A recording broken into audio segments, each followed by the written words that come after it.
start to record the meeting if that's okay. So I'd like to welcome Ruby Manoles to as our guest speaker today.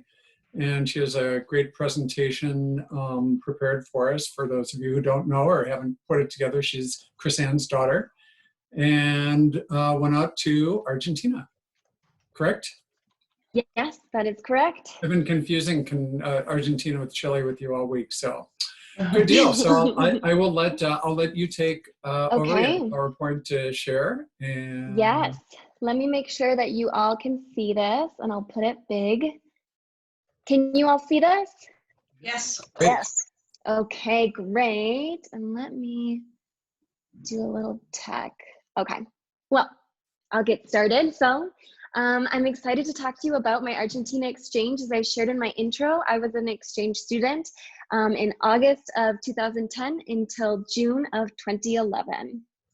So a little bit about me, sobre yo. I live in a suburb of Denver, Colorado, just a little bit west, so I am a little closer to the mountains. I work as a bilingual special education teacher. I'm a happy wife and a very proud dog mom to my pup Simon, who you'll see in the picture. I'm currently working on a master's degree in early childhood special education. I'll be graduating this August, so I'm looking forward to finishing that up. And then I also put I'm an explorer. I really have enjoyed living in Colorado, being able to embrace the mountains and just all the nature and opportunities that Colorado has to offer. So about my exchange, donde, where did I go? As you'll see on the map on the left, that's all those colorful provinces. That's all of Argentina. I believe it's a third of the size of the United States, so it's a very large country. And I was right up there in the north where that red star is in the province of Chaco. And Chaco is actually, at the time of my exchange, it was considered the third poorest province in the country of Argentina. And I was looking up stats on it yesterday, and I actually saw that the poverty levels have actually increased, that now it has the highest level of poverty in all of Argentina. It's a beautiful, beautiful province. And the city, I was in the capital, Resistencia, and you'll see on that closer in map on the left, Resistencia is right across the river from a city called Corrientes. So it's a really beautiful location. It's nice and close to Paraguay. And there was a lot of interesting influence in Paraguay. The indigenous population spoke Guarani. So some Spanish words, like the word that I know for popcorn, pororo, is a Guarani word. So it was a really cool place to be. And Resistencia is the city of sculptures. And so around the town, you see a lot of sculptures.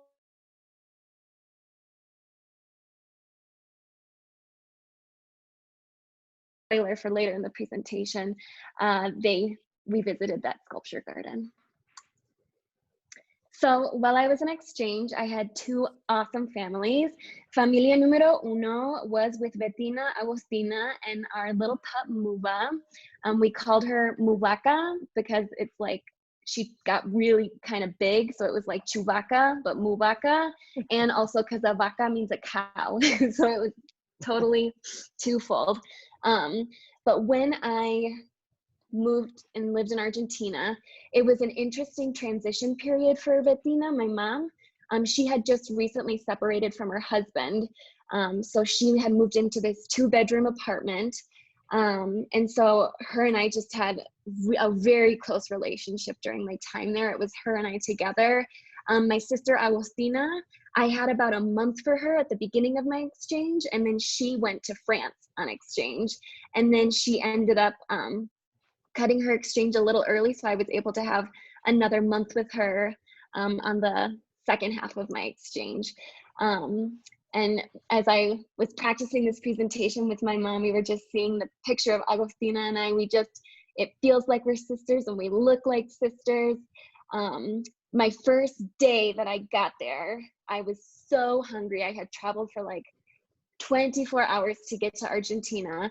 And I used to be an extremely, extremely picky eater, but I was so hungry. My host mom offered to make me a grilled cheese. And so I, of course, said yes.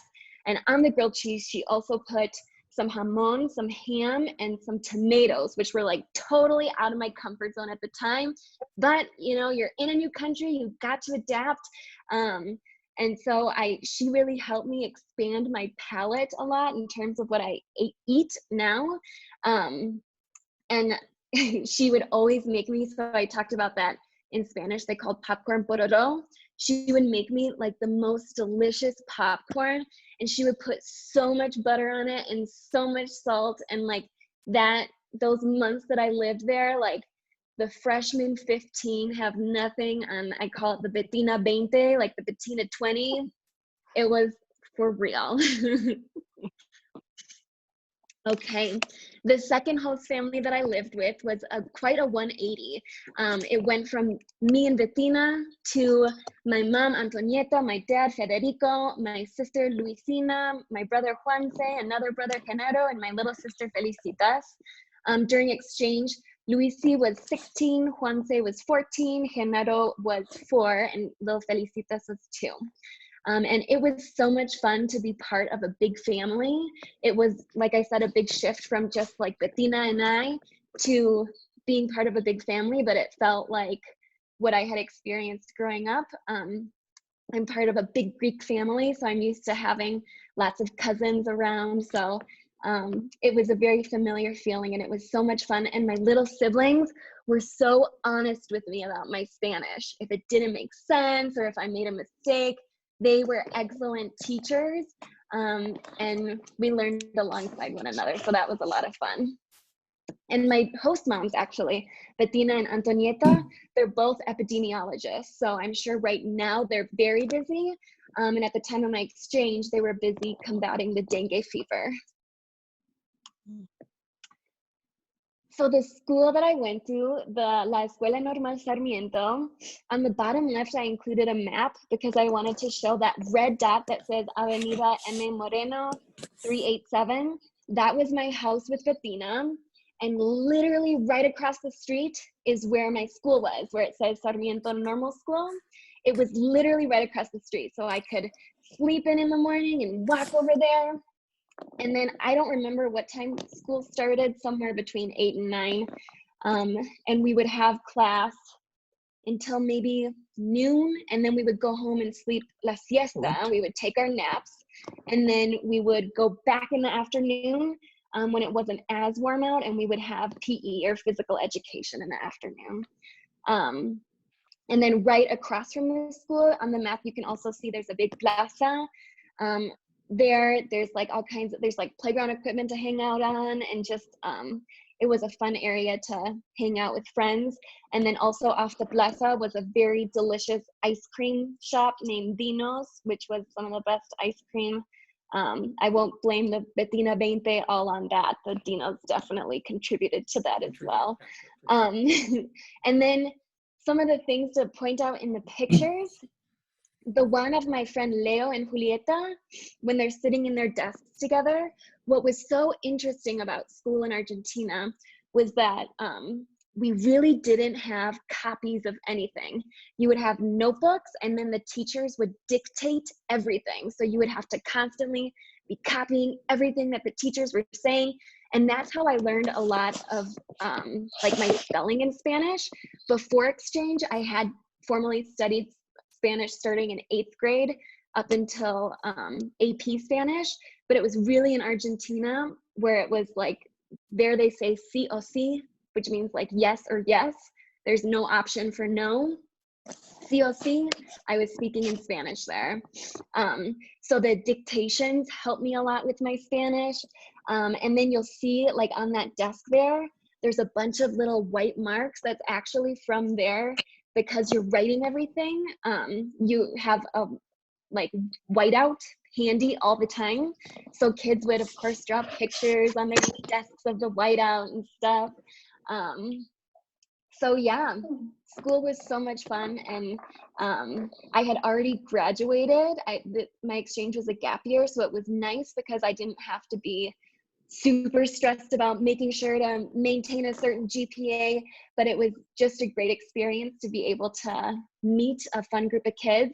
And how school worked there was I was with my cohort, and then the teacher would change for every subject. So we all stayed together and we're a tight-knit group. We were like, they call it the fifth year, which is like senior year. So quinto, fifth, cuarto, we were the fourth room. During my exchange, I had the opportunity to go on a lot of really fantastic trips. The first one, it was actually for our orientation. We went on a vacation to the waterfalls, un viaje a las cataratas de Iguazú, which is up right where Paraguay, Brazil, and Argentina all come together. So there, like, the soil is all red and the waterfalls are really just remarkable and breathtaking. So if anyone ever has the chance to go there, I highly recommend it. It was a great experience. It was fun to be able to connect with other exchange students who were also in Argentina. This was for, I believe, students who were in like the north east of Argentina. And so we were all together. Another very fun trip that I was able to go on was un viaje al sur, to the south of Argentina, which is like totally night and day when it comes to climate. Up in the north, it gets very, very hot. You can find deserts up there and some other provinces, not quite in Chaco. But then in the south, we were able to hike a glacier. We saw penguins. We went whale watching. It was a breathtaking trip, and it was all done on a bus. So I don't even know how many hours we spent on that bus, but it was such a fun way to be able to travel.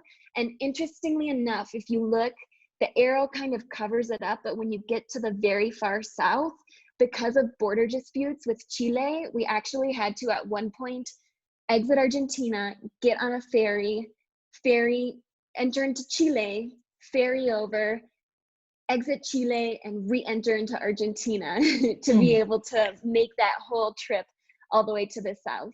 But it was really a beautiful experience. Another trip that I was able to take was a fabulous, it was a 1 month long trip to Brazil. And this was fun because I was able to learn some Portuguese. I definitely cannot say that I'm fluent in Portuguese, but what I like to call it is portuñol, which is like Spanglish, but for Portuguese and Spanish, portuñol. So it helped build my portuñol on this trip. And again, it was so much fun to be able to meet a lot of other exchange students. And what was cool was that there were a lot of actually Spanish-speaking exchange students in Brazil. There were students from Mexico and other Spanish-speaking countries. So that was fun to be able to have some people I could continue to practice the Spanish with. In that picture on the upper left-hand corner is a girlfriend I met on the trip, Melissa, and then Mia Estensen, who's Rick Estensen's daughter, for those of you who know her. So she was also an exchange student in Argentina at the time.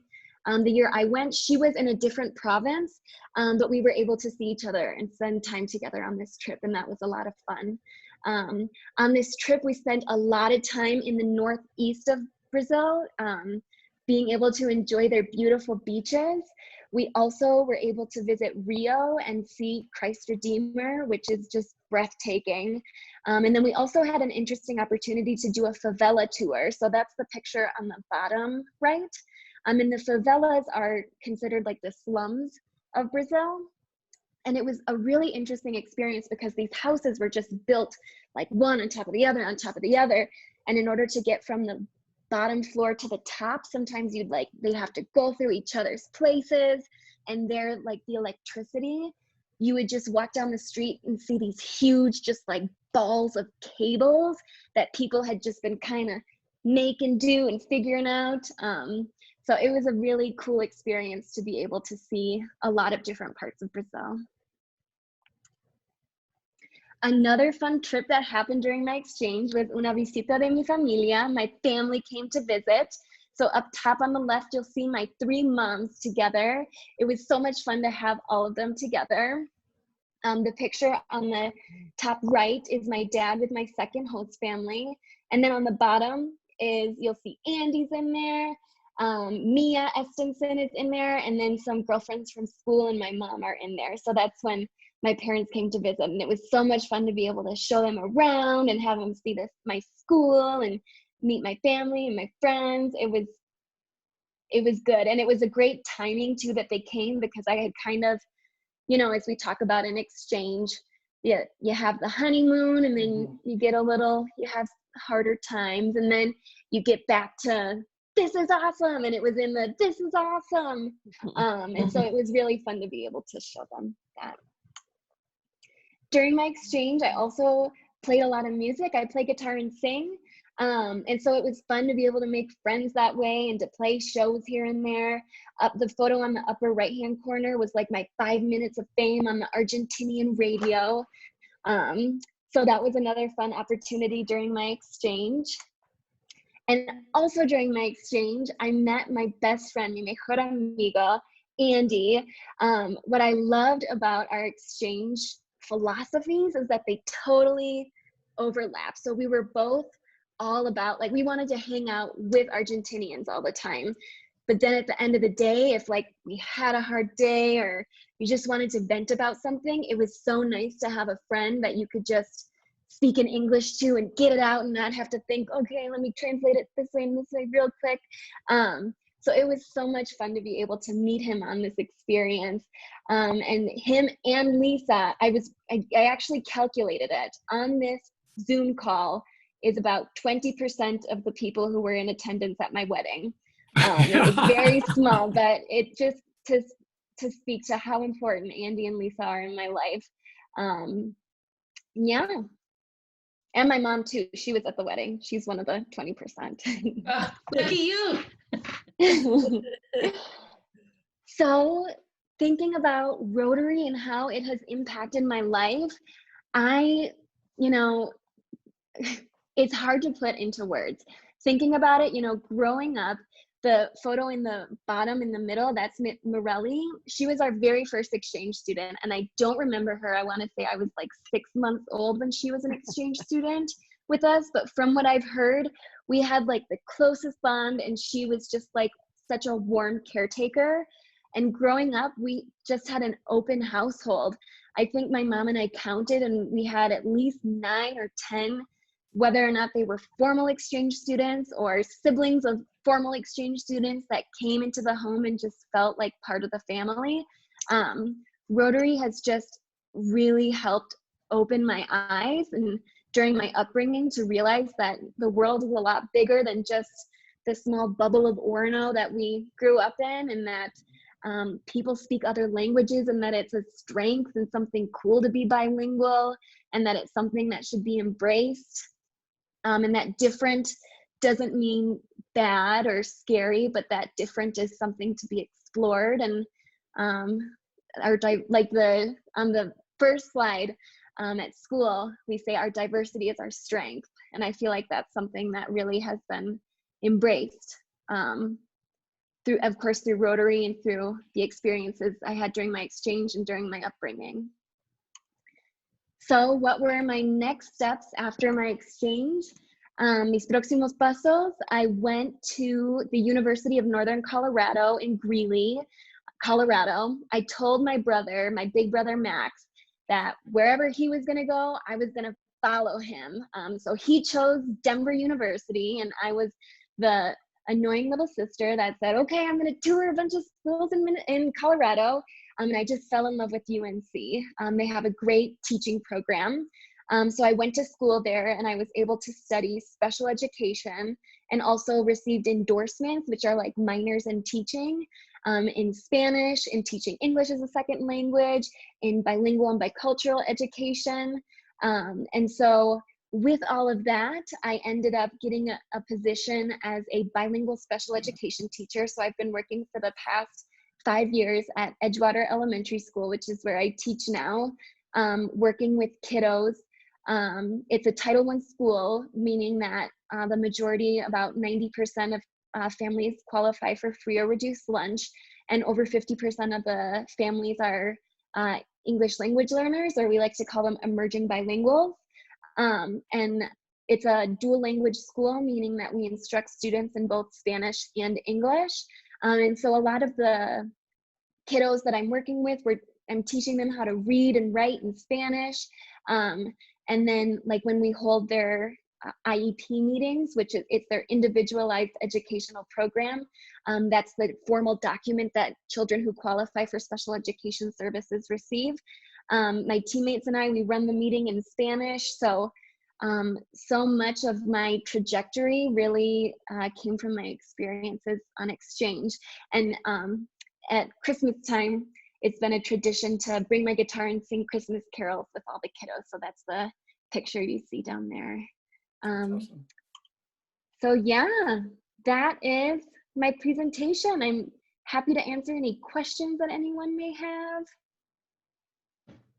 Great presentation, Ruby. Really Yeah. fun Great to hear job. about your exchange. Yeah, very nice. Thank you. Yes. Really great and proud mom. Well, in the upper right of my screen. Well done, Chrisanne. Oh, thank Well you. done. So, what questions do people have for Ruby? Hi, Al. Glad you were able to join. 2 L's. Oh, I have two L's. Hi, Al and hi, Al. Oh, hey. Alan, Al, we can't hear you. Turn your microphone. Yeah, I'm unmuted now. I was muted. How are you? How are you all doing? We're great. Alan, Well- how are you? You're muted again, Al Coulter. There he is. There's Al. There I am. Sorry, Al Cantor. I think I was trying to unmute Al Jardine and I muted you. Sorry. Don't take offense. Okay, you got me on. Okay. Al Jardine, how are you? Good. Thanks for joining. Questions for Ruby? Yeah, Ruby, I have a question. So often exchange students this far out or even longer out, they're continually discovering new things about themselves that they learned on exchange. What are the sort of the latent coming or the newly discovered things have happened for you that maybe you use as something you learned or as a resource or a value added to who you are? You know, something that so in Argentina, the province I lived in, it was, like I said, it was like the third poorest province. So a lot of times the houses maybe weren't as big as when comparing to Orono, Minnesota, right? Or they maybe didn't have as much things, but the houses were just filled with so much love and warmth. And that's the same that I see in the families that I work with today. Just that love and wanting the best is always there. And I feel like it's something that I saw in exchange and that I continue to see in my experiences partnering with families and working closely with them. And then I feel the Spanish every day is something that I never want to take advantage of or realize just the gift it is to be able to speak a second language and to also help teach kiddos.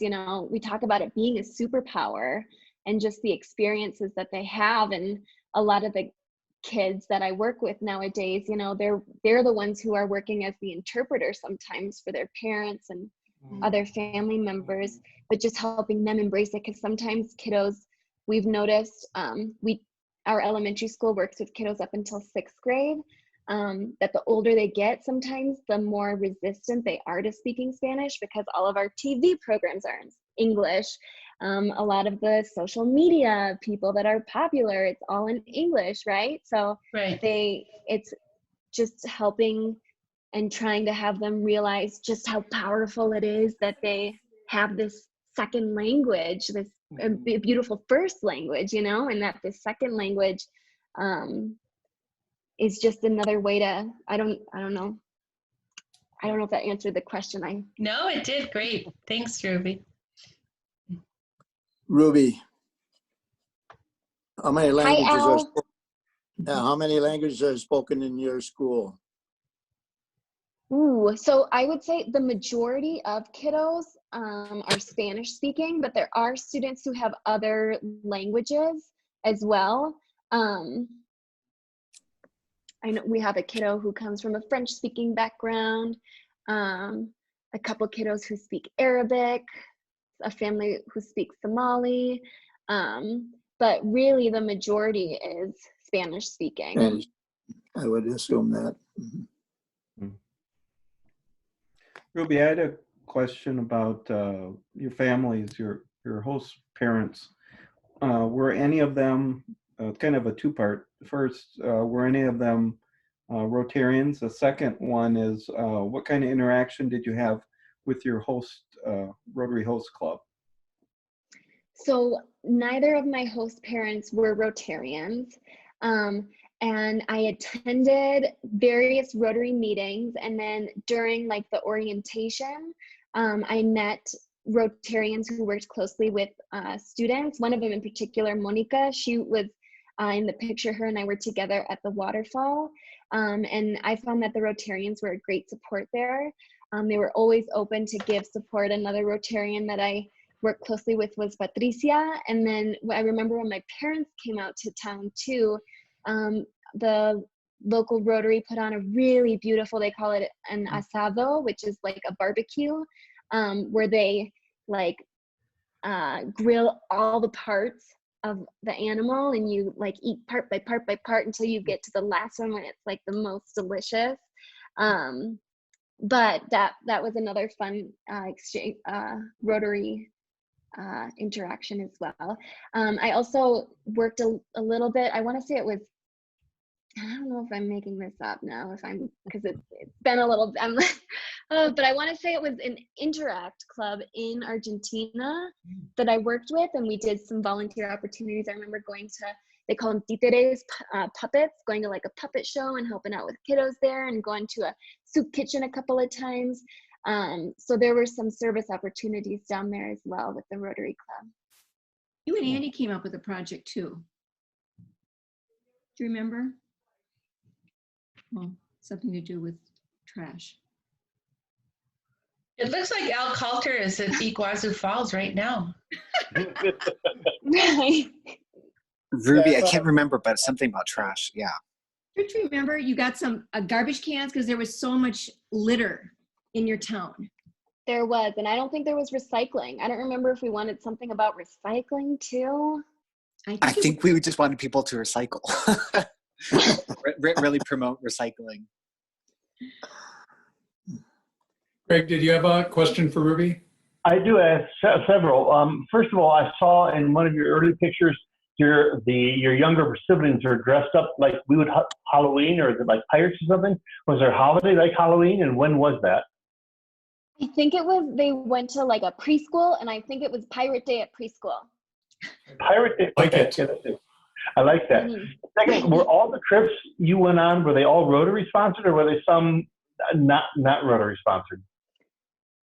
Oh, the first one to the Cataratas was Rotary sponsored. It was our orientation. Yep. The other two, I want to say that they were agencies, travel agencies that worked closely with Rotary to arrange those trips. And it was only Rotary exchange students, I want to say, that were on those trips. And did you do it for 1 month to Brazil? That's Yeah. amazing. During Wow. the break. It's I just, mean, and Rotary permitted this. I'm shocked, because this is just not what I was allowed to do. well, it was during her summer break. Oh, sure. Because And it's reversed. Yeah, it's It the is. reverse seasons, right? Right, Yeah. after Christmas. And you guys know Fred from Mhm. Terra Brazil. That was the Brazil trip. That's what his company does. And I don't know if his company did that other trip that you went on to the south of. I don't think it was Terra Brazil, Sure, Brazil. Yeah. the other one, but the Brazil one was. Thank you very much. Thank you. I have a question for you. First of all, I really, really loved your presentation and your enthusiasm and your pictures. That was a lot of fun. And at our last Rotary meeting, we talked about what it is and some of the consequences for the current year youth exchange students, and what it's like for them to suddenly get into this COVID-19 situation, needing to come home early. And we also talked about some of those phases that you have to go through to first adjust in your new country, so Argentina in your case, and then you have to readjust, right, when you come back. So I'd love to hear from you. How was it for you to adjust to your life in Argentina, the ups and the downs, and what was it like for you when you came back into the United States as a global citizen suddenly? I had a really hard time coming back. I think my reverse culture shock, I see my mom nodding, was a lot more challenging than the culture shock I experienced there, at least on reflection. I was telling my husband about this earlier too. I was really sad. I remember spending a lot of time in bed, FaceTiming with Andy a lot, talking with friends from Argentina. I was really holding on to my Argentina life a lot, and I was having a hard time getting back into the swing of things in the States. And I kind of felt like a weird disconnect too, because it was my gap year. And I don't know if this is true or if it was just my perception at the time, but my friends who had graduated high school with me at the same time, they all came back from college during like Thanksgiving break and during winter break and during spring break. And so they were able to like kind of figure out what are those, like how do they hang out during this transition time from high school to college now. And it felt like I was just kind of like disconnected from that. And then I was so just attached to the Argentina thing that I feel like once I got into the swing of things at the university, that's when I really kind of began my upwards trajectory. But it was hard. Ruby, I remember you and I figured out that Dad and I made it harder for you, because when you came back, we had 3 big trips over the summer, and then we moved you to college. And after you finally got to college and settled down, you said, Mom, all I wanted to do was stay home. All I wanted to do was to feel like I had a home again. And we traveled like crazy that summer. And so in hindsight, that was an error on our part. They were beautiful trips though, you know? So it's like, That I know, but I remember that was hard for your adjustment. is And something then how about we mentioned at the rebound orientations to the parents, to let the kids have time to readjust when they get back home.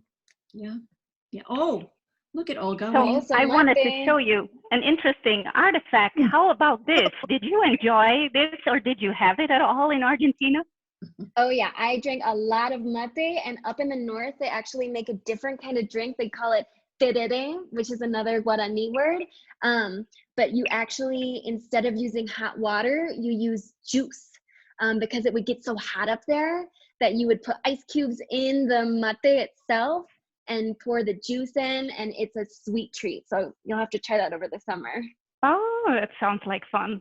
This one comes from Montevideo, though, but yeah, good. Nice. Greg?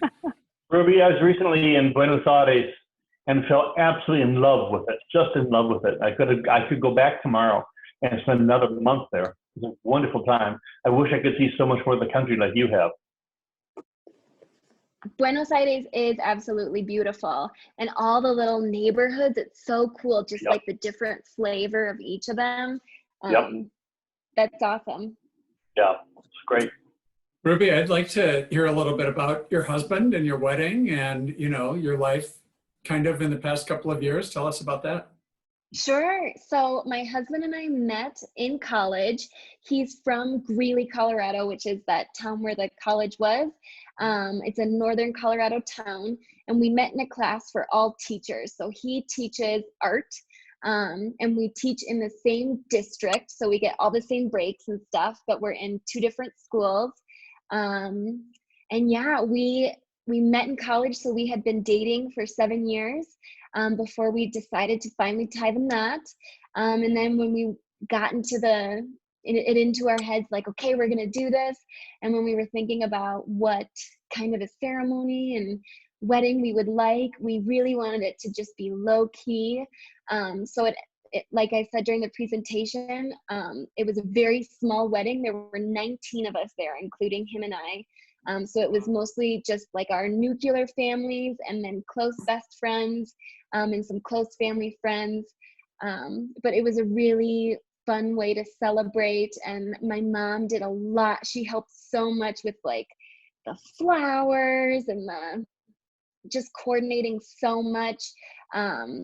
It was great. And it was like a whole weekend celebration. So Kellen, my husband, and my mom and I, we all drove up to a cabin, and we got there. It was up in the mountains in Breckenridge, which is like a ski city in Colorado. And so we rented a cabin at the location where the wedding was. And so the three of us got there on Friday night. And then on Saturday is when everyone kind of slowly started to arrive throughout the day. Andy and Lisa got there. The people who were flying in from out of town, my yaya, my grandma, and my aunt, my dad, everyone was coming into town. The other people who were natives were driving into town, Max. And then we had a big family dinner that Saturday night beforehand, with some delicious Italian food. My husband's Italian, so we went Italian for that. And that was just so much fun to create this like warm community. And then the wedding was on Sunday, and it was a sunny day. It was in November, the Sunday right before Thanksgiving, and it was so sunny out. We were like, as we got married, the mountains were right behind us. It's like a magical day to think about. I don't think it could have gone any better than it did. Mom, did I miss anything? No, it was just, we had this big cabin, and Lisa and Andy lived with us there, and Max and his girlfriend. I mean, we had a ball. It's like a big family. That's so awesome. It was. And Ruby, I have a question for you. Oh, go ahead, Al. I jumped on a little late, and I have to thank Vicki for the reminder on it. It's on my calendar now for future weeks. So I got in the middle of your presentation, and whatever reason, I assume that either you had just completed your exchange or whatever. And when you mentioned your husband, I started wondering what exactly you brought home from Argentina. But I think I heard you say that you're both school teachers. Yes. Is school in session where you teach right now, or are you doing some creative things that you'd like to tell us about? Yeah, so we are both doing remote teaching right now. It is an interesting challenge. We're using the Google Suite. So I use a app called Google Meet, which is like a video chat app similar to Zoom, to be able to meet with kids. And I have a schedule where there's some groups that I see every day, and then there's some kids that I see twice a week. But we are in this remote teaching. We're in this until the rest of the school year for sure. And then we actually heard, one of my colleagues texted me today saying she heard something from the governor saying that he's thinking about extending remote learning potentially until 2021, which would definitely be challenging. So it's a lot more of just trying to maintain skills than trying to teach new things right now, because it's hard in this environment without being able to work hands-on with each other. And like, they'll try to show you written work, but they don't really know where the camera is, so you can't really see it, so it's fun. It's great to be able to connect with the families, but also I know that they're really overwhelmed too, just trying to manage everything and the stresses of living in a pandemic and homeschooling their kids.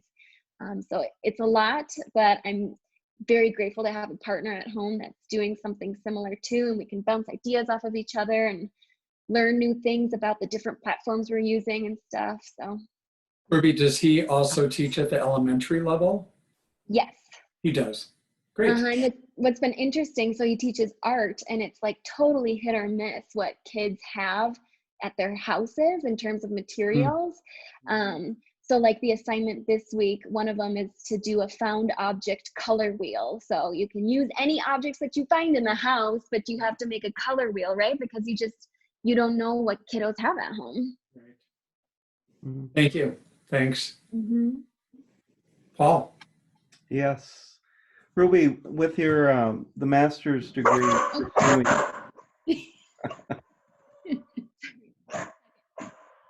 Someone knocked at the door. Let me just ask my. I'm gonna step away real quick. I'm sorry. Oh, was it something I said?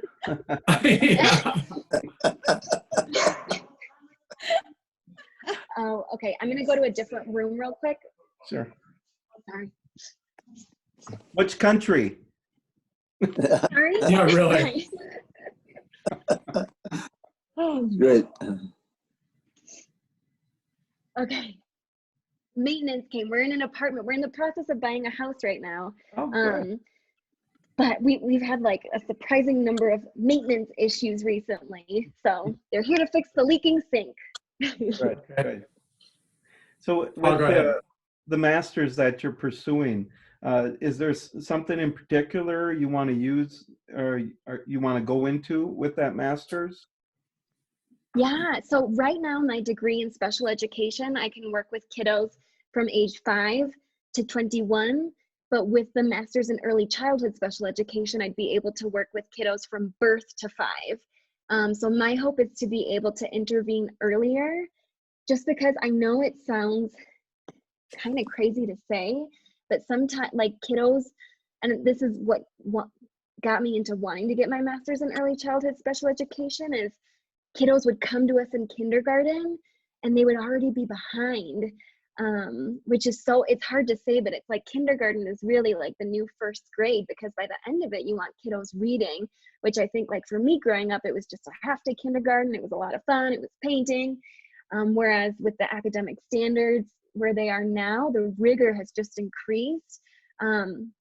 So when I saw that firsthand, it really made me want to go into that early intervention and to see how I could partner with families and communities so we can catch kiddos who need that extra support earlier. So that's my hope. I applied for a job as a preschool special education teacher. So I'm waiting now to see if I get an interview. So we'll see for next year. Great, thank you. I have a question. Oh, John's talking. Oh, go ahead, Naomi. I was just going to say, so you talk a lot about your experience like now and your experience then. I'm super curious, like, have you kept in touch with friends and family from your time on exchange? How do they fit into your current life now? Do they fit in any of that stuff? Oh, I was muted. Can you hear me? Yeah. Okay. So I wish I was better at communicating. I will 100% own that my communication isn't as consistent as I like go over this exchange and I talk about how impactful these people were. It's like, oh my gosh, I need to text them. But we definitely do connect. Like major holidays and on birthdays and stuff, we're in contact. We use WhatsApp, the WhatsApp app a lot to text one another.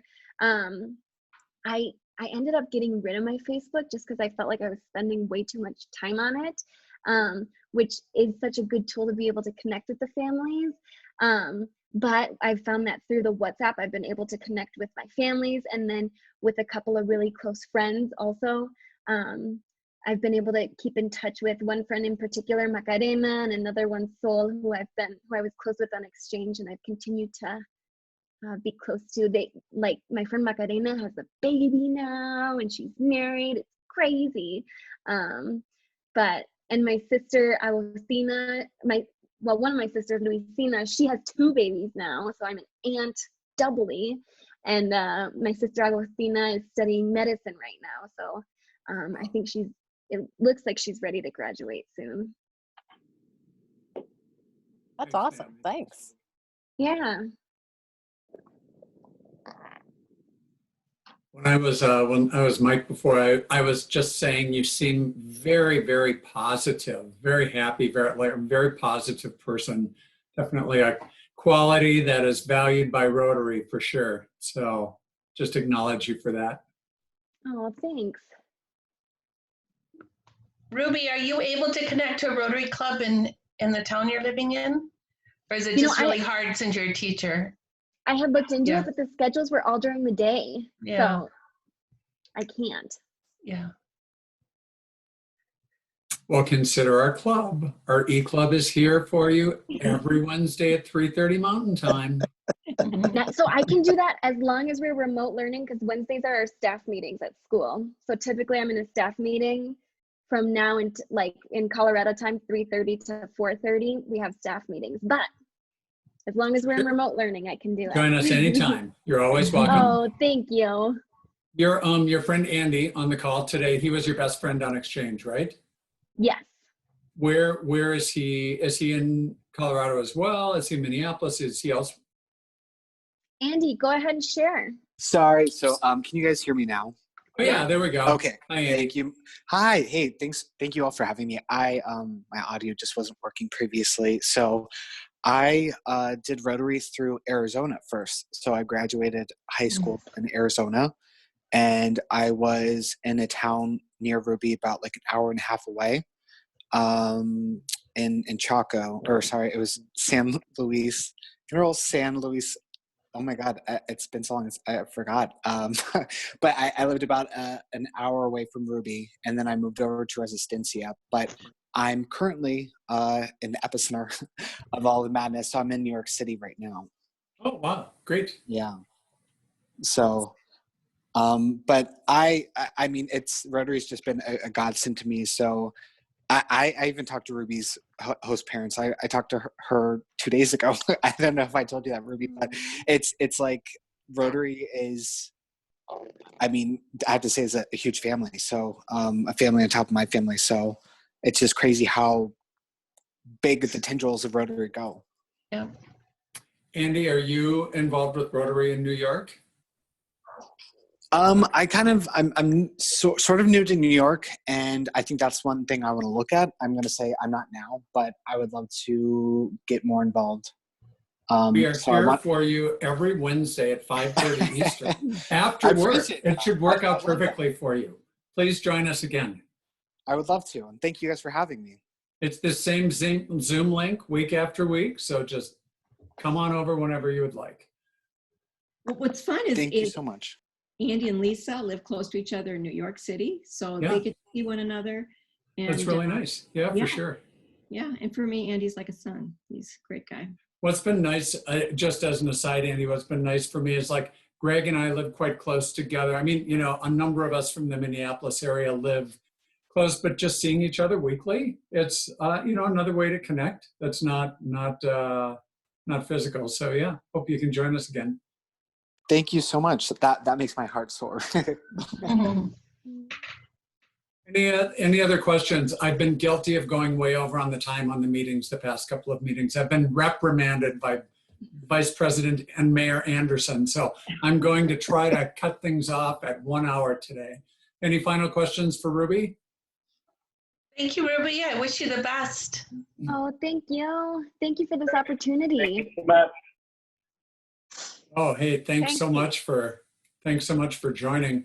We Ruby, in our meetings, I think from being at some of your mom's Rotary Club meetings, let me see if I can pull this up.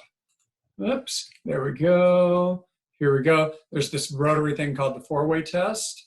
And I think just great life lessons to live by. So usually meetings are started with 4-way test, but we like to finish our meetings with 4-way tests. So we ask that everyone take themselves off of mute, and we can read this together. So the 4-way test of the things that we think, say, and do.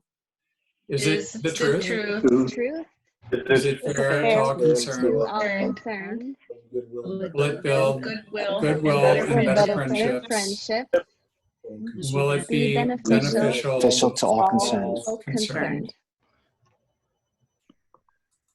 Well, hey, thank you so much everyone, please join us next week. Okay, now I need to look at my calendar to make sure I'm not misquoting who's on. Chris Ann, can you help me next week's speaker? Greg, can you tell us? Oh, you're mute. Can't Oh, hear you. join us next week for an exciting speaker. I do not know who next He's going to be so good, you guys. I can't wait for next week's meeting. And it's really Greg's very, very close friend. Been great to be a part of you. This has been enjoyable to me. Thank you so much for joining, Al Jardine. Yeah. Al Greg, Cantor what- as well. Yeah. Diane, nice to hear your voice. Thank you so much. I enjoyed the meeting. Ruby, you are fantastic. Oh, I thank was you. almost as proud of you as your mom is. Oh, All those Miss you. meetings we used to have. Oh my God. Greg, can you tell us about Karen for next week a little bit? Karen is not speaking next week. Karen is speaking on the 13th. Oh, that's Yeah, right. so I know. Yeah, so come back on the 13th, but Never mind. yes. I mean, I can tell you about Karen. I had lunch with her today. She has been a district court judge in the Second Judicial here in Minnesota. She has the most unfortunate task of following me 3 years behind in Husqvarna, Sweden, and had to live me down. Yeah, you went to the same town. Thanks so much. Total coincidence. We went to the same town, and Lisa Nerva went to the same town as well. Wow. It's crazy that 3 of the North Star folks all went, and your town was not that big. It wasn't like Stockholm, right? It was farming community. It was actually, and I was mostly out of town. And Lisa Nerva was one of my former students, actually, way back when she was 17 years old. Think about that. Ruby, I'm also a teacher, and we're not going back to the classroom until next fall. wow. So you're just not teaching right now? They are maintaining, like you talked about, but they're not teaching anything new until next fall. Say, a Have you heard question me to say- Al Coulter. Is Al Coulter sitting in front of Falls Iguazu? I am. Is that Iguazu, El? Yeah, it is. That's. Well, I was there a few years ago after the Brazil conference. Incredible place. very nice. Yeah, I didn't get to spend a month there like Ruby. He's traveling to Brazil right now. Nice. Yeah, things Very are good. amazing. Any final comments? People are willing or welcome to hang around as long as they would like, but let's officially end the meeting. I'm going to turn the recording off.